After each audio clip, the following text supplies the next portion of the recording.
Assalamualaikum warahmatullahi wabarakatuh. Waalaikumsalam warahmatullahi wabarakatuh. Selamat pagi anak-anak. Pagi.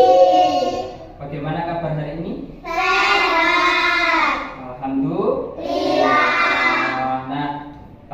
Apakah hari ini ada yang nggak hadir? Ada. Siapa yang nggak hadir? Rafa, Kamul, Billy, Malu. Untuk memastikan teman kita ada yang nggak hadir, coba kita absen terlebih dahulu ya. Oke. Abrisam Renan Alvaro. Hadir. Hadir, Faru nggak hadir. Terus Alvara. Hadir. Anissa. Billy. Hadir. Terus Ega. Hadir. Yaya. Jadi 34. Kenapa nggak hadir? Sakit apa? Paru. Udah. Bagus. Alhamdulillah. Semoga teman-teman kita yang sakit segera disembuhkan oleh Allah Subhanahu wa Ta'ala. Al-Fatihah. Anak-anak, semuanya sudah siap untuk belajar hari ini? Oke, bagus. Untuk mulai pembelajaran, kita berdoa terlebih dahulu agar supaya apa yang kita kerjakan hari ini senantiasa mendapatkan ridho dari Allah Subhanahu wa Ta'ala. Terus kemudian kita diberi kelancaran dalam belajar, dan juga semoga ilmu yang kita dapatkan itu diberikan manfaat oleh Allah Subhanahu wa Ta'ala. Nah, mari kita membaca surat Al-Fatihah dan doa sebelum belajar. Al-Fatihah. A'udzu billahi minasy syaithanir rajim. Bismillahirrahmanirrahim. Siratal ladzina an'amta 'alaihim ghairil maghdubi 'alaihim waladdallin.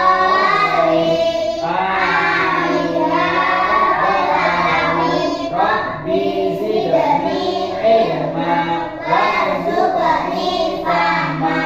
Amin. Baik, anak-anak masih ingat apa pembelajaran kita yang kemarin? Azan dan Iqomah. Azan dan Iqomah. Coba Pak Lukman tanya lagi. Azan itu apa sih? Coba angkat tangan yang bisa. Panggilan untuk melaksanakan sholat. Bagus Rere, panggilan untuk melaksanakan ibadah sholat. Kalau iqomah apa kemarin? Angkat tangan yang bisa. Ayo, siapa? Aku. Oke, coba Ega. Seruan bahwa sholat akan segera didirikan. Iqomah itu apa? Seruan bahwa sholat akan segera didirikan. Seruan bahwa sholat akan segera didirikan atau dilaksanakan. Itu bagus. Materi kali ini anak-anak, kita akan mengetahui tentang apa pengertian sholat. Kira-kira apa sih hubungannya antara adzan, iqomah dengan sholat? Apa hubungannya? Tadi kan adzan apa toh? Panggilan untuk melaksanakan sholat. Panggilan untuk melaksanakan sholat. Kalau iqomah, seruan bahwa sholat akan didirikan atau dilaksanakan. Itu iqomah. Berarti hubungannya apa? Adzan itu ada hubungannya dengan sholat. Adzan itu ada hubungannya dengan sholat. Karena adzan tadi adalah untuk melaksanakan sholat. Terus iqomah tadi kan seruan untuk mendirikan atau melaksanakan sholat. Coba seruan bahwa sholat akan segera didirikan atau dilaksanakan. Jadi ada hubungannya iqomah dengan sholat. Untuk itu hari ini karena kita sudah tahu adzan, sudah tahu iqomah, sekarang kita harus belajar tentang apa itu sholat. Tapi yang kita hari ini adalah pengertian sholat. Tapi kira-kira sholat itu apa toh? Angkat tangan. Mbak Rido. Rukun Islam yang kedua. Rukun Islam yang kedua. Bagus Rido. Ada yang lagi yang tahu nggak? Yang itu. Mbak Ega. Sholat itu gerakan. Gerakan bagus.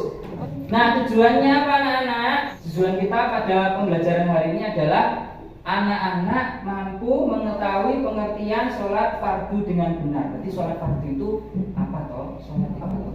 Terus yang kedua, anak-anak nanti bisa memahami pentingnya menjalankan ibadah sholat. Kenapa toh ibadah sholat itu harus dikerjakan? Yang sholat tentang materi kita pengertian sholat. Apa itu ibadah sholat?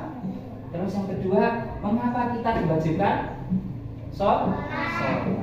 Nah, pada pembelajaran hari ini kita akan menggunakan metode diskusi.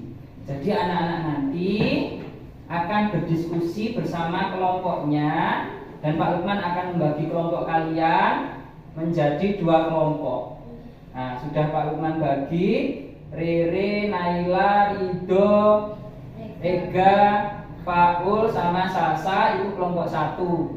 Terus ini ada Anissa, Vira, terus Yayang, Serlina, Rehan sama Alvara itu kelompok 2. Ya, paham ya? Nanti Pak Lukman akan bagikan LKPD. Tapi sebelumnya coba kalian perhatikan. Ini ada gambar apa ini? Sholat.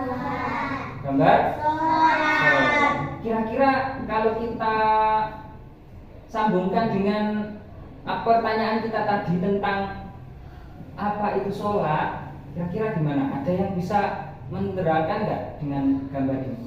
Fira, coba Fira apa? Sholat itu Diawali dengan takbiratul ihram yang diakhiri dengan salam. Oh betul. Jadi sholat itu ada takbirnya awalnya, terus akhirnya apa? Salam. Ada lagi yang bisa jawab? Coba Ega apa? Oh iya betul, sholat itu gerakan. Itu ada gambar gerakan 1, 2, 3, 4, dan 5 sampai 8. Sholat itu gerakan. Oke, coba Pak Lukman mau kasih satu video yang mungkin juga bisa gambarkan tentang apa itu sholat. Coba perhatikan ya.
Tadi ada apa? Ada apa saja? Ada apa? Gerakan. Ada apa lagi? Bacaan. Terus kemudian yang awalnya tadi apa? Terus diakhiri salam. Nah, oke, coba kalian ibadah sholat. Anak-anak nanti cari tahu. Yuk, kita ada tanda tanya. Terus mengapa kita diwajibkan sholat? Nah, tolong anak-anak nanti cari tahu dengan berdiskusi sesuai kelompok yang akan Pak Lukman bagi. Nanti kita akan berdiskusi sesuai kelompok masing-masing. Anak-anak akan mendiskusikan apa tadi? Nah, apa pengertian ibadah sholat? Kita cari tahu apa itu ibadah sholat. Yang kedua, mengapa kita diwajibkan sholat? Nah, sesuai kelompoknya kalian duduk sesuai dengan kelompoknya masing-masing.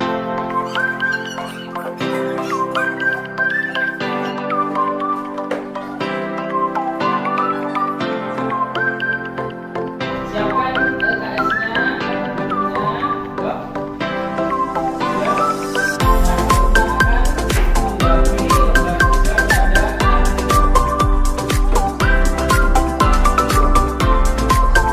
Silakan, yuk. Kalian tulis kelompoknya.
sudah presentasikan kelompok 1, kelompok 2.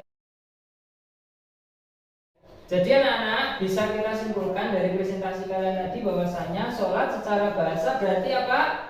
Doa. Sedangkan secara istilah syarak, sholat berarti ucapan dan perbuatan yang dimulai dengan takbir dan diakhiri atau ditutup dengan salam dan syarat dan rukun tertentu.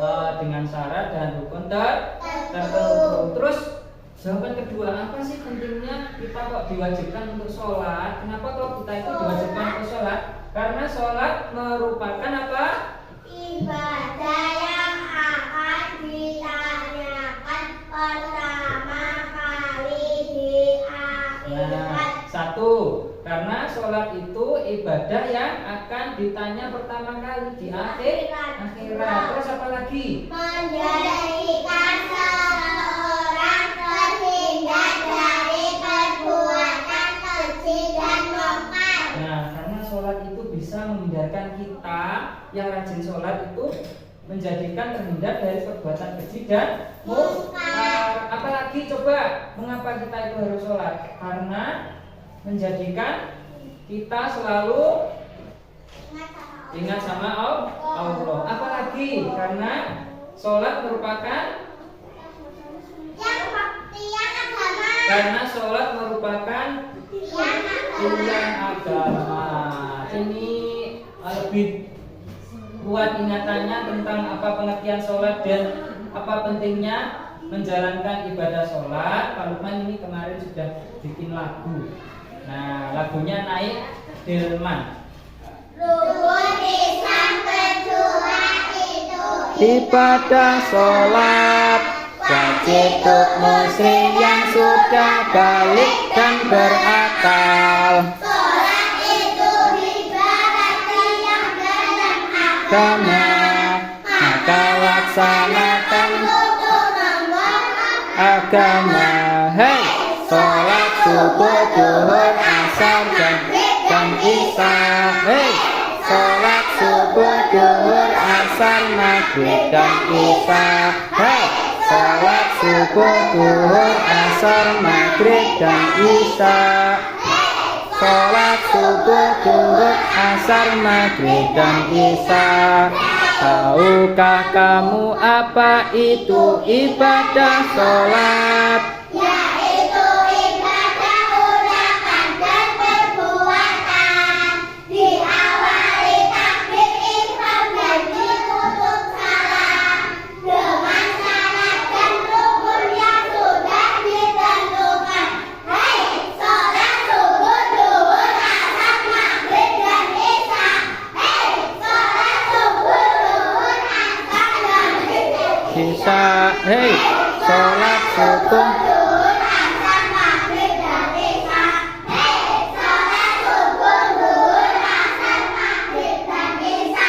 Anak-anak, materi kita pada hari ini sudah selesai ya. Pembelajaran kita hari ini apakah mengasihkan? Alhamdulillah.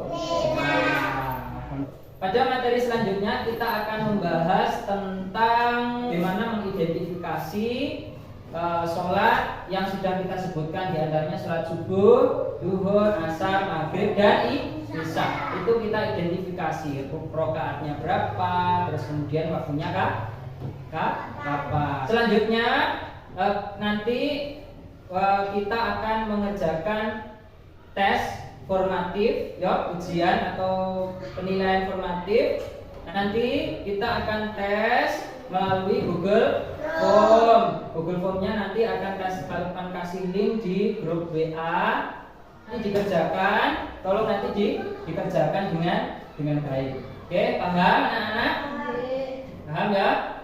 Nah, baik anak-anak. Untuk menutup kegiatan kita pada hari ini, mari kita berdoa dengan membaca surat Al-Asr dan doa selesai belajar. Bismillahirrahmanirrahim. Wal 'asri innal insana lafi khusr illa alladzina amanu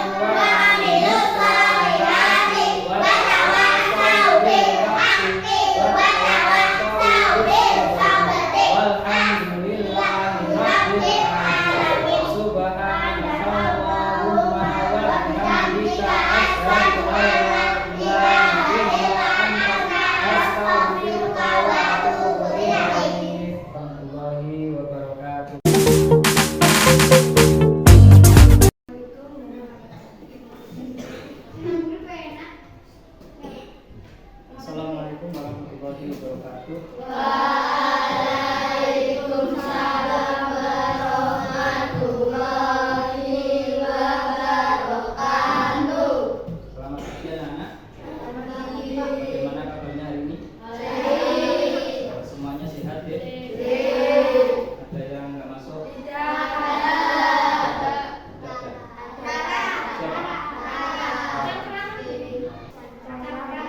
Sakit ya, sakit. Kita doakan semoga yang sakit segera sembuh. Al-Fatihah.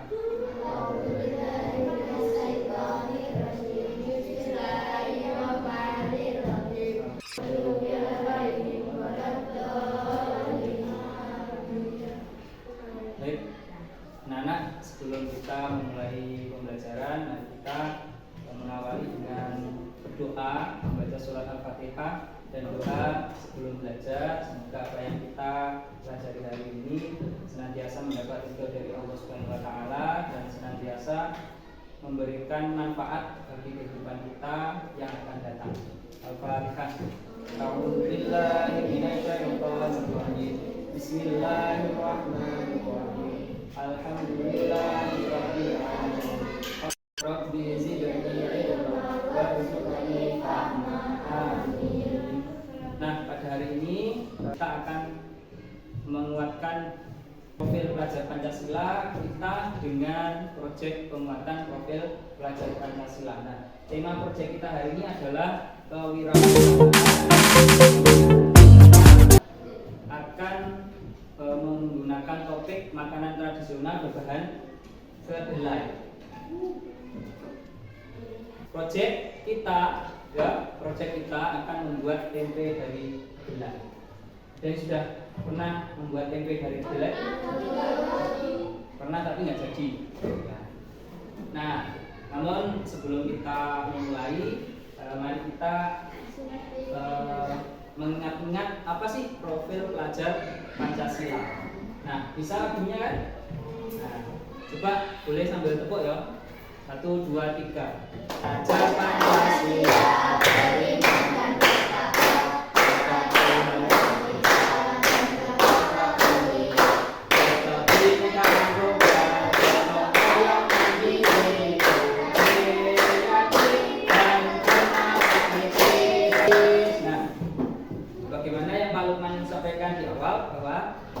adalah makanan tradisional berbahan kedelai.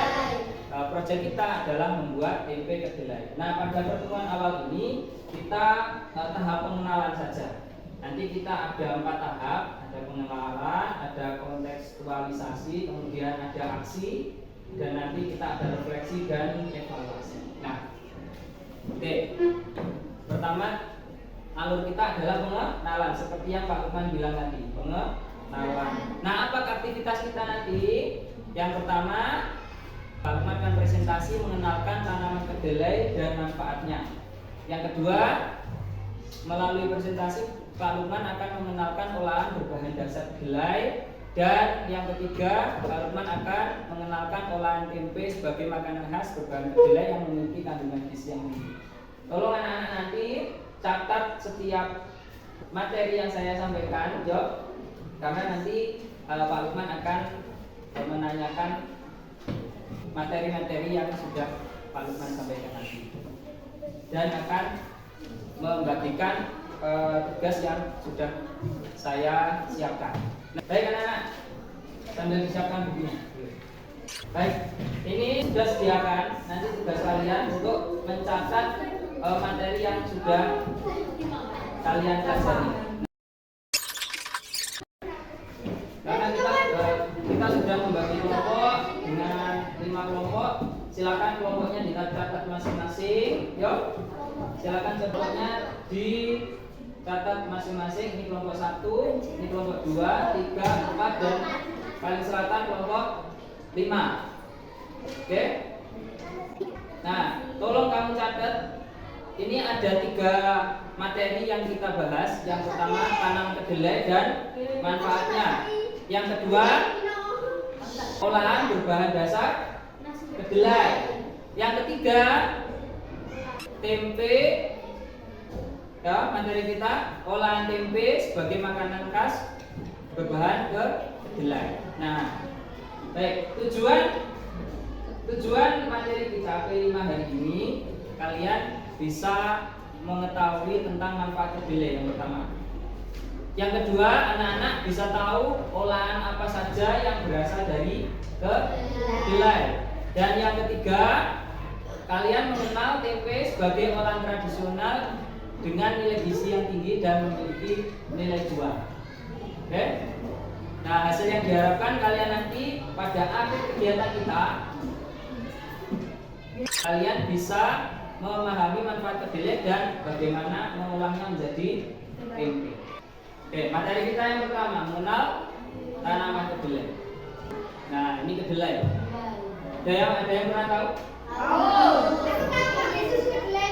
Pernah buat bikin kedelai? Ya. Kedelai atau kacang kedelai adalah salah satu tanaman jenis polong-polongan yang menjadi bahan dasar banyak makanan dari Asia Timur seperti susu, kecap, tahu, dan tempe. Itu kedelai. Kedelai ini adalah termasuk polongan. Polong-polongan itu ya biji-bijian gitu.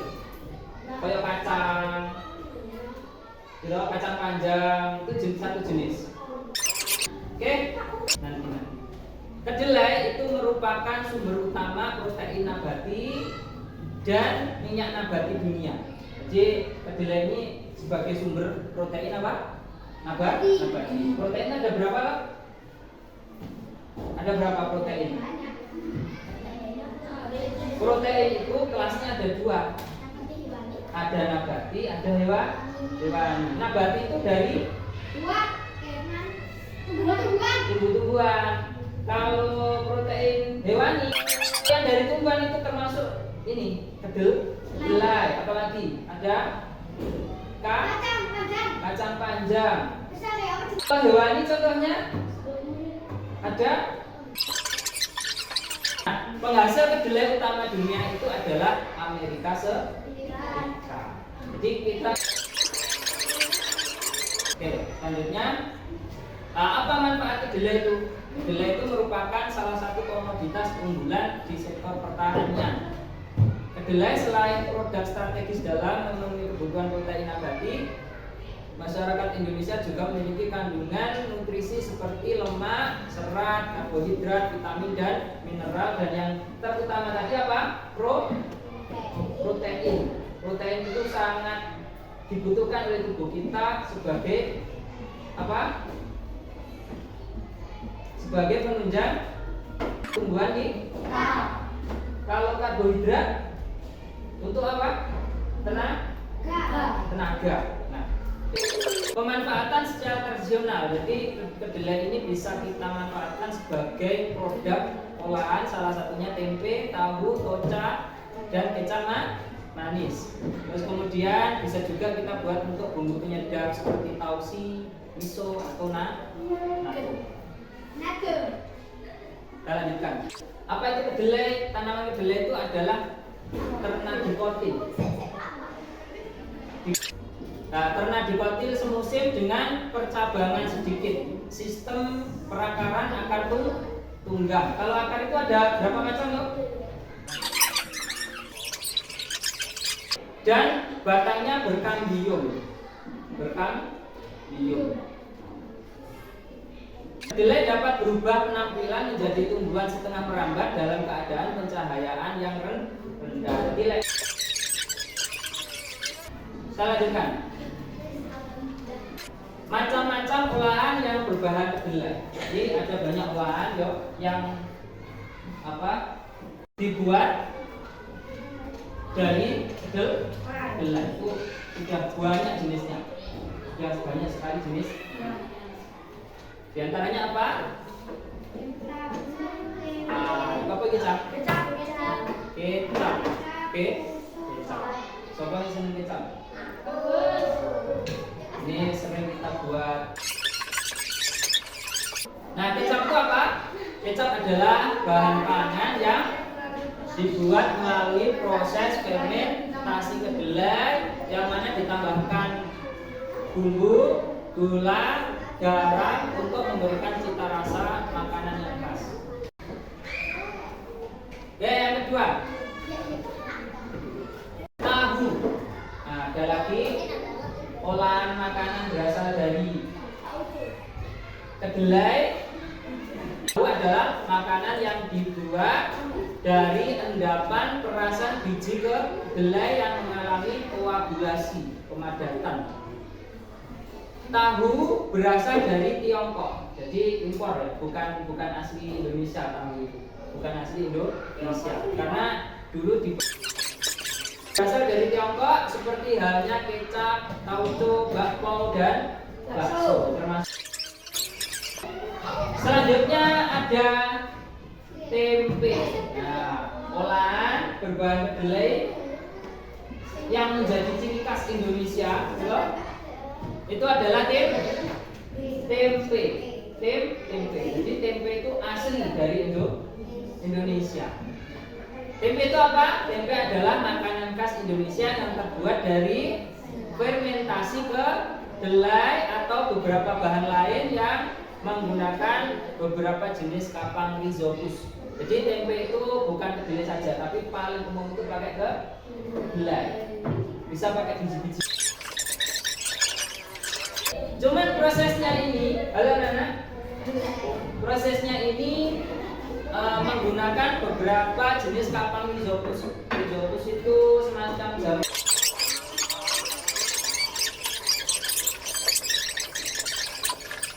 Rhizopus oligosporus, Rhizopus oryzae, ini yang paling sering kita gunakan, Rhizopus oryzae, terus Rhizopus stolonifer atau Rhizopus arlisus.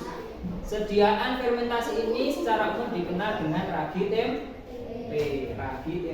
Jadi Rhizopus tadi, kapang-kapang tadi itu sering kita sebut dengan ragi tempe. Paham di sini ya? Nah, sekarang kita ke materi selanjutnya, mengenal tempe. Kita harus bangga karena kita punya olahan yang sangat mendunia. Tempe itu merupakan makanan yang terbuat dari kacang kedelai atau beberapa bahan lain yang diproses melalui fermentasi menggunakan mikroorganisme kapang Rhizopus sp atau yang biasa dikenal sebagai starter atau ragi tempe. Jadi kedelai ini itu nggak cukup dijaga. Kita lanjutkan. Nah, tempe ini ternyata banyak sekali manfaatnya. Nah, manfaat yang pertama itu dia mengandung protein. Mengandung apa? Protein. Nah, berdasarkan pada berbagai penelitian, kandungan protein yang bisa dicerna atau digestibility pada tempe relatif tinggi, yaitu sekitar 86,1%. Nah, gede banget, hampir 100%. Kandungan protein pada tempe itu 18% dari, juga seimbang dengan kandungan protein yang ada di daging. Jadi lek sama mangan tempe itu seimbang karo sama lek mangan iwak sapi. Sama yang mangan iwak mie. Kandungan proteinnya sudah mencukupi kebutuhan tubuh kita.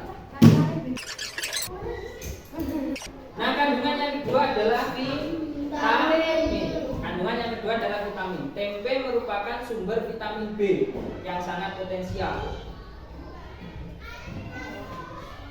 Vitamin yang terkandung pada tempe antara lain vitamin B1, vitamin B2, asam pentotenat, asam nikotinat, vitamin B6 dan vitamin B12.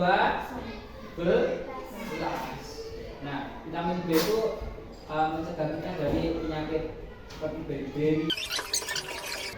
Nah, kandungan yang ketiga itu asam lemak. Jadi di dalam tempe ada asam lemak. Makanya terus ada kandungan antioksidan. Yang kelima itu ada antibiotik alami. Antibiotik itu sangat kita butuhkan untuk menangkal penyakit. Nah, kita kenali dulu.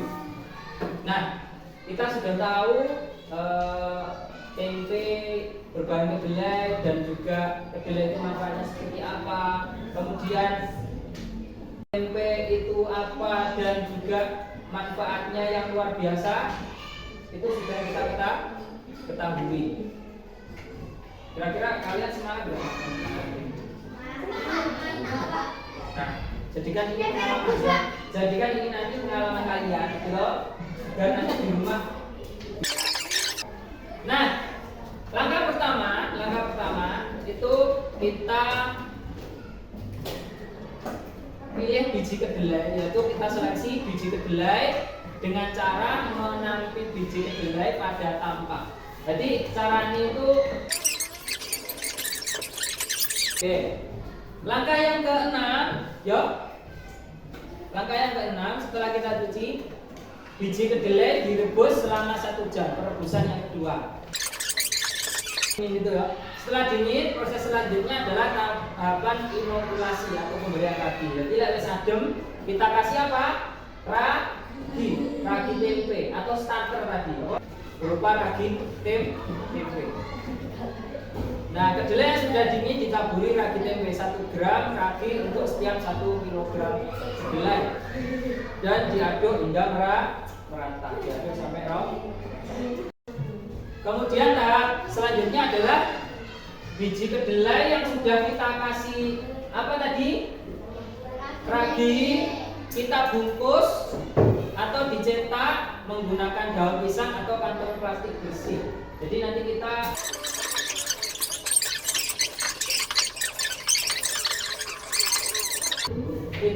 fermentasikan atau kita perang selama semalam atau 2 malam, maka tempe yang sudah jadi siap diolah dan dikonsumsi. Jadilah tempe.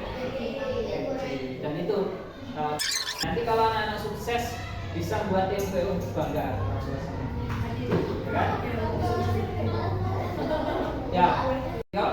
Apa itu kedelai? Apa itu makanan-makanan dari olahan kedelai dan olahan tempe yang berbahan dasar dari kedelai dan bagaimana cara membuatnya.